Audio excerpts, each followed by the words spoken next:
Good morning. There's something almost sacred about the early hours of the day.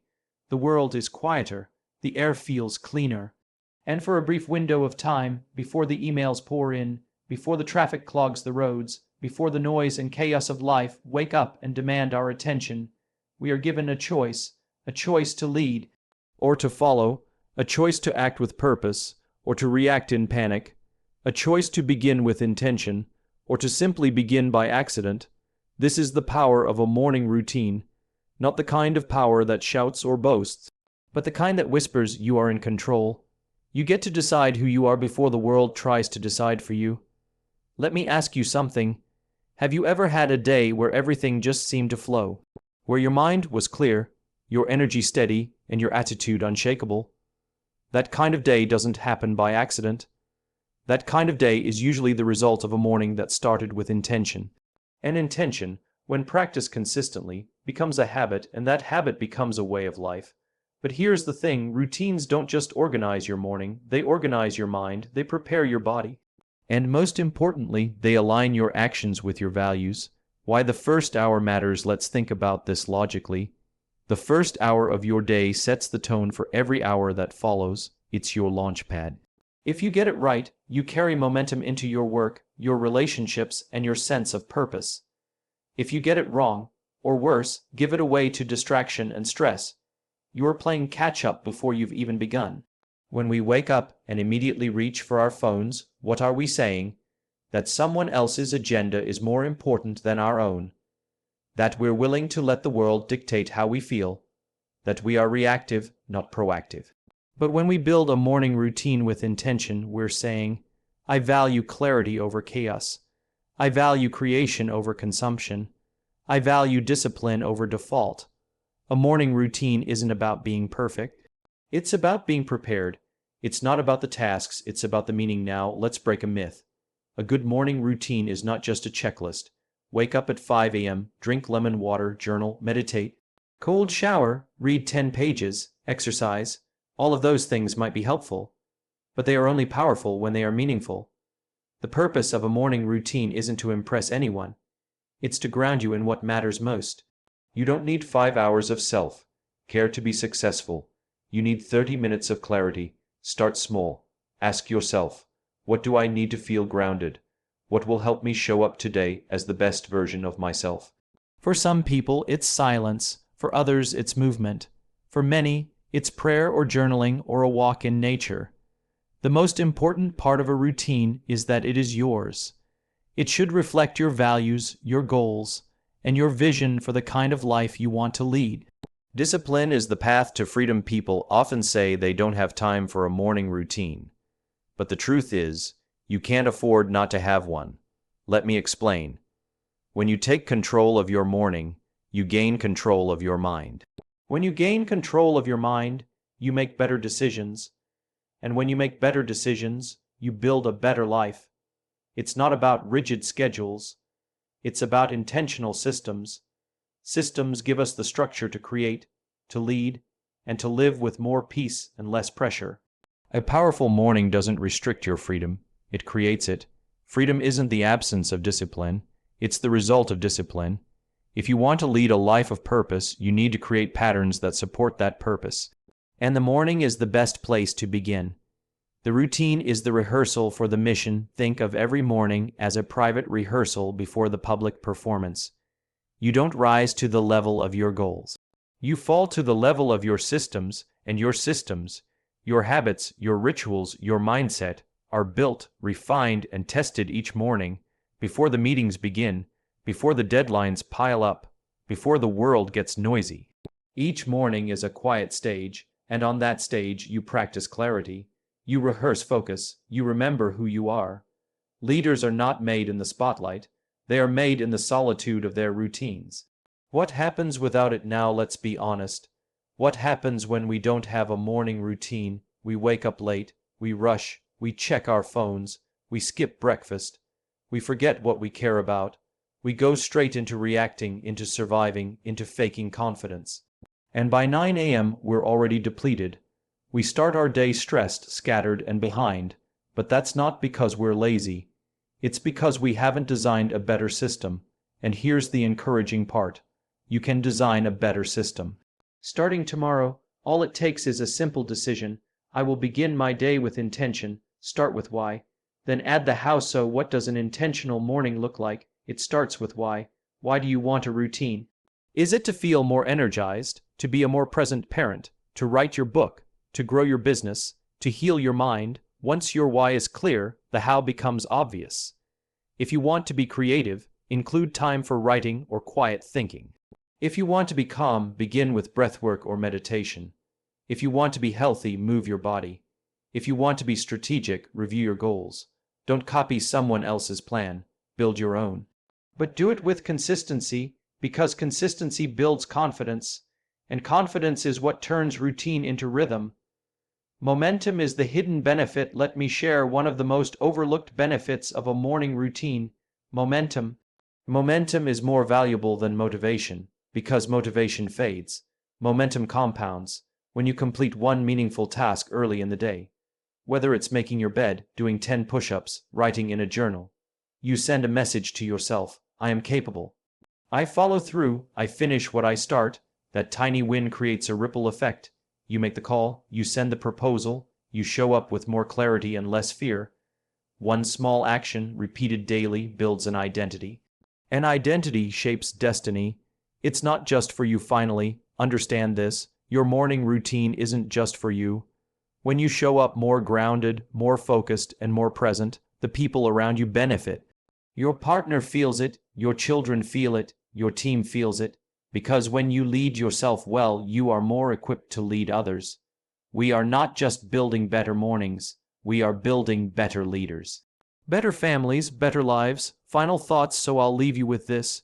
Your morning is not a checklist, it is a compass. It doesn't have to be perfect, but it does have to be yours. And when you begin each day with clarity, intention, and purpose, you don't just change your morning, you change your story. So tomorrow morning, before the noise begins, pause, breathe, remember who you are, and start again, with intention. When we talk about owning our lives, we often think about big decisions. Career moves, relationships, goals. But the truth is, the direction of our lives is not shaped by those occasional big choices. It's shaped by the small ones we make every day. And the most powerful of those daily choices happens in the first hour of our day. The way we begin our morning sets the tone, not just emotionally, but mentally and physically, for everything that follows. Imagine this: two people wake up at the same time. One rolls out of bed, checks their phone, scrolls through the news, answers a few emails, and rushes to get ready. They are reacting from the moment their eyes open. The other wakes up, breathes deeply, spends a few minutes journaling or sitting in silence, perhaps reads something inspiring or stretches their body. They're not racing, they're setting a tone. One is letting the world in before they've even had a moment to meet themselves. The other is taking ownership. That first hour is not just a series of actions, it's a statement. It says, I decide what matters today. It gives you a sense of direction before the distractions begin. You establish calm before chaos, focus before demands, intention before obligation. And here's the catch: it doesn't have to take long. It's not about the number of minutes, it's about the quality of attention. Even 10 minutes of intentional time can shift your mindset in a profound way. This is the real power of a morning routine. It sets the emotional and psychological tone of the day. It helps you start from a place of strength rather than scrambling to keep up. If your day begins with purpose, it tends to stay on purpose. If your day begins in reaction, you often find yourself chasing clarity you could have created at the start. There's also a neurological benefit. The brain is incredibly impressionable in the first 30 to 60 minutes after waking. Whatever you give it, stress, news, social media, or silence, focus, and gratitude, it absorbs deeply. It frames your perception. If you choose calm and clarity, your brain carries that frame into your meetings, your conversations, your decisions. That's not motivational fluff. That's science. People who lead themselves well don't hope for a good day. They create it, and they start by mastering their morning, because when you win the morning, you're far more likely to win the day. When you start with control, the world doesn't control you. You navigate it with intention, and that makes all the difference. There's a common misconception that a good morning routine is just a checklist of trendy habits.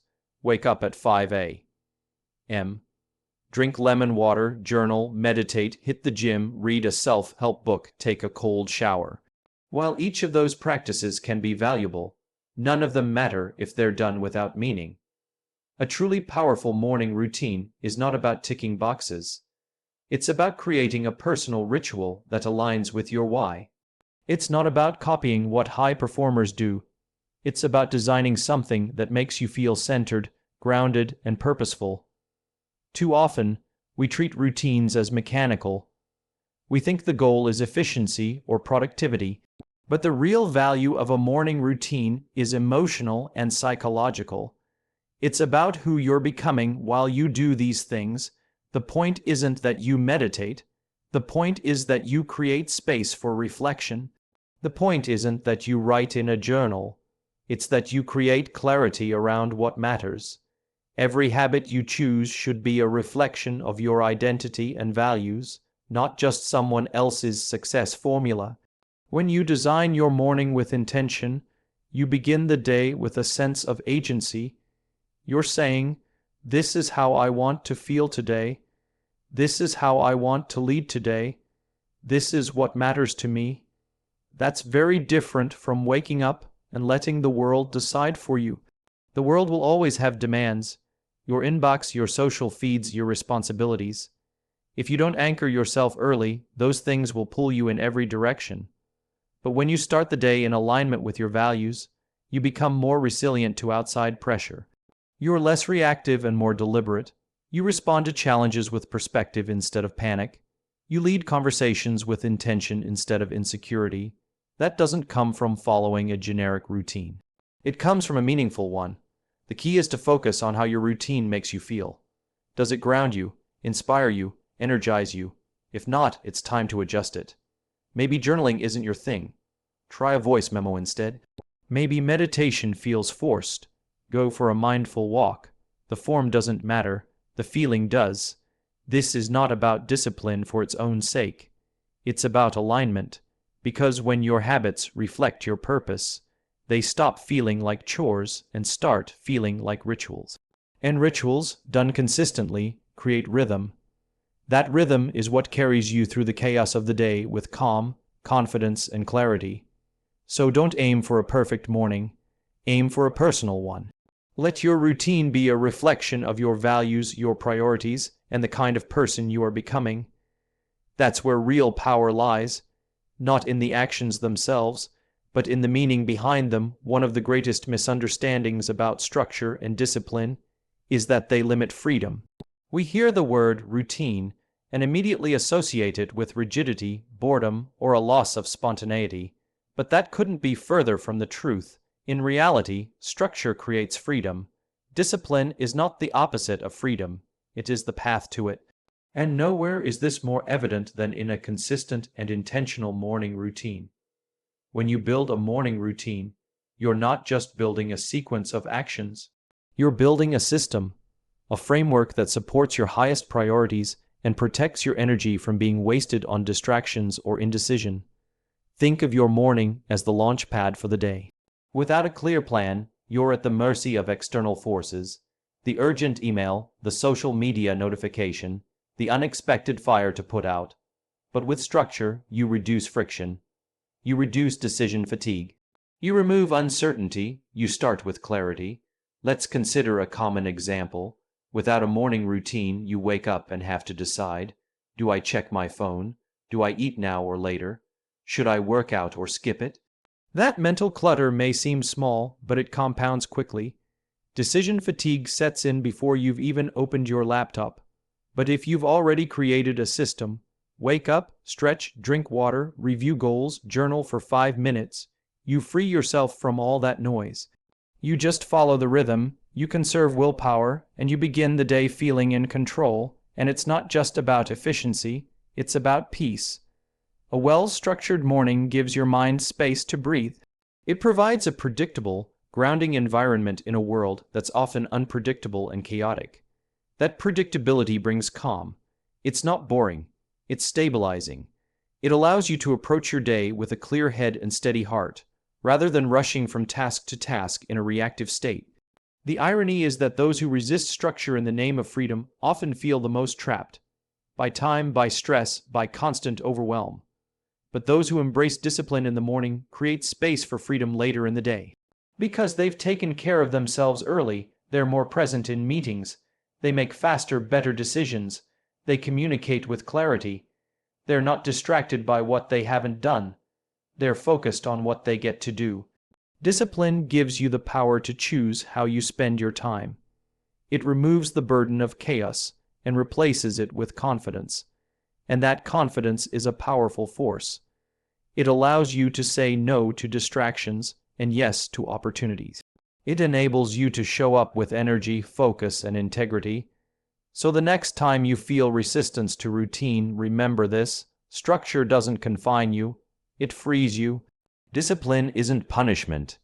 It's a declaration that your goals, your peace of mind, and your personal growth are worth protecting.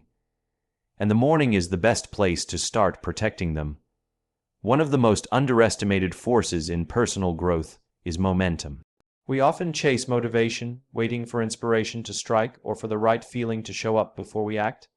But the truth is, motivation is fleeting. It comes and goes. Momentum, on the other hand, is something you can build, control, and sustain. And the easiest way to generate momentum is through a consistent and meaningful morning routine. Every time you complete a small, intentional action at the start of your day, no matter how simple, you signal something powerful to yourself. I take action. I follow through. I create movement. It might be as simple as making your bed, drinking a glass of water, or writing a single sentence in a journal. These aren't earth-shattering achievements, but they are small wins. And small wins matter more than most people realize. Psychologically, they create a sense of progress. They shift your brain from idle to active, from passive to engaged, and once you've taken that first step, the second one feels easier. The third becomes natural. Before you know it, you're in motion, and that motion carries you into your work, your relationships, your goals, and your challenges with a sense of direction and confidence. This is where most people get it wrong. They wait to feel motivated before doing something productive, but motivation is a result, not a requirement. It's what happens after you begin, not what causes you to begin. When you rely on motivation, you're gambling with your potential. But when you rely on momentum, you're investing in it. Your morning routine, no matter how simple, is your daily opportunity to create that spark of momentum. It's the ignition switch. It's not about doing everything. It's about doing something intentional, something that reminds you that you are capable. And the beauty of momentum is that it doesn't just improve performance. It transforms identity. When you start your day with a pattern of follow-through, you start to believe something deeper. I'm the kind of person who keeps promises to myself. That belief is powerful. It changes how you approach challenges. It changes how you talk to yourself. It shapes how others perceive you, not because you're trying to impress anyone, but because confidence becomes your natural state. Over time, this compounds. 5 minutes of discipline each morning turns into 5 hours of productivity. A single act of self-leadership in the morning turns into stronger leadership in your team or family. A bit of structure becomes a strong identity. Momentum is a quiet, often invisible force, but it's always working, either for you or against you. If you start the day scattered and unintentional, that inertia can drag you down. But if you start with purpose, even a small one, that same force lifts you up and carries you forward. So don't underestimate the power of your first actions each day. They don't just get things done, they shape who you become. And who you become is ultimately the story you write with your life.